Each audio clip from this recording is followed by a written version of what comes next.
I am back to have a little play with this stencil that I received in the February kit for Auntie Vera's Scrap and Craft. This is Donna Downey's stencil and it's a big one. Like I tried to have a look for something in my collection where I could play with this, and I came across my Dina Wakley media journal. This is my A4. Now I was given this as a gift from a friend for my birthday, and this journal scared the life out of me. It's got 4 different textures. It's got the cotton watercolor pages, the burlap, the linen, and the craft pages. And so I kind of really loved the feeling of the linen, and I wondered if I could use one linen page and one cotton watercolor page. So this is totally an experimentation. I don't know how this is going to turn out. Well, I do know now in the voiceover, but as I was playing with this, I was just playing. So I'm grabbing this Hero Art Spray Mist. It's a beautiful pink iridescent color. I love it so much, and it's just so easy to use. I'm just stabilizing it with my hand, and then I'm spraying, and look how beautiful this comes out. It's just such a quick way of creating a background. I just love spraying through a stencil, and that Hero Arts shimmer spray is just gorgeous. Now I then went through the rest of my collection, and I was looking for a similar stamp that was large enough to fit on the canvas side or the linen of the page, and I found this Prima girl. And because this sentiment talked about loving others, I really loved this girl who had her hummingbird friend sitting on her shoulder. So I thought that she was just the perfect stamp to use.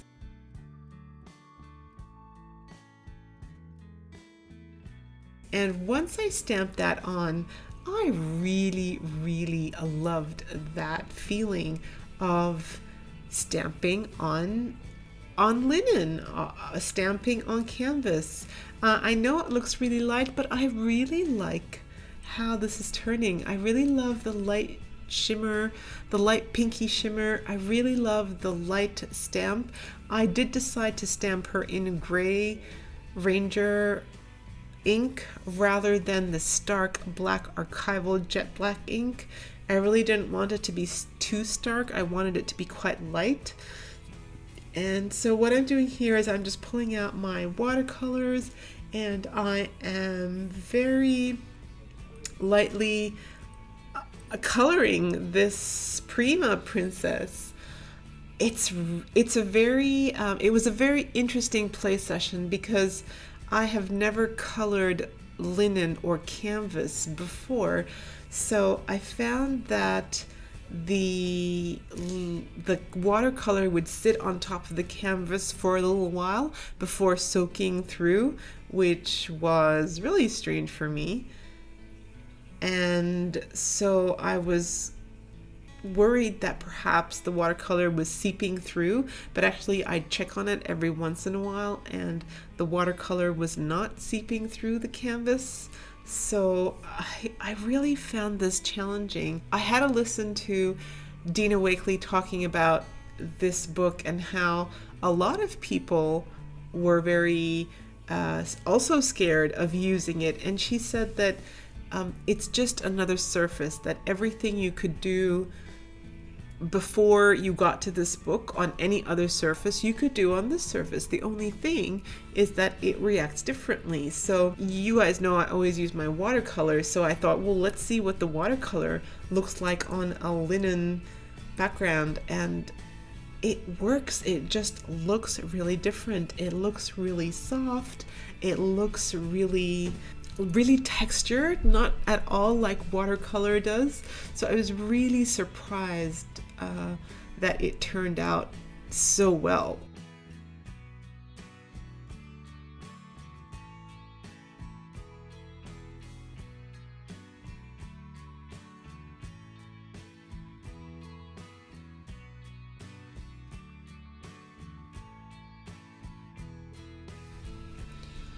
After I finished with the first layer of watercolors, I decided to grab my art line, my fine line art line black pen, and I'm just adding a little bit more details here just to distinguish the features, I guess, and on her face and her hands and her hair and the hummingbird. Still really glad that I did not use the dark though. And what I also did off camera was I had this feather from my walking mornings, and I just dipped the tip of that gray feather in some pink iridescent acrylic paint, and I loved how that looked, so I thought I'd put that down as another feature. But then my kids said that, Mom, the hummingbird that you drew was green, and this is a gray feather, this doesn't go. And I said, just can you let me be artistic without justifying? And then what I decided to do was I just grabbed some border stamps that I had bought in a D-stash, and I just filled in the spaces. I felt like there was a little bit too much white space for my liking, and I may have gone a little bit crazy on that right hand side. I probably should have just left those circles on the left hand side and left the script on the right hand side, but like I said, I was just experimenting and I was playing, so I'm not too fussed. This is an experimentation art journal, and just go with how you feel. This was Sunday morning. I woke up early and I felt like I wanted to art, and so this is what I came up with. I then decided that I needed to shade the words in the stencil, or the quote in the stencil, a little bit more. So all I'm doing here is I'm just adding that little bit of a shadow on the left hand side of each of the letters, making it stand out a little bit more.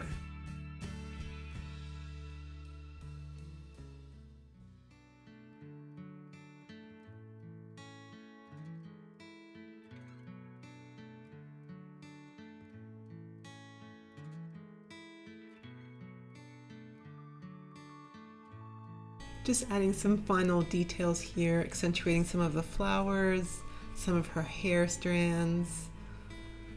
I then thought I'd just add a little bit more colors in those art circles. They're just mixed media stamps.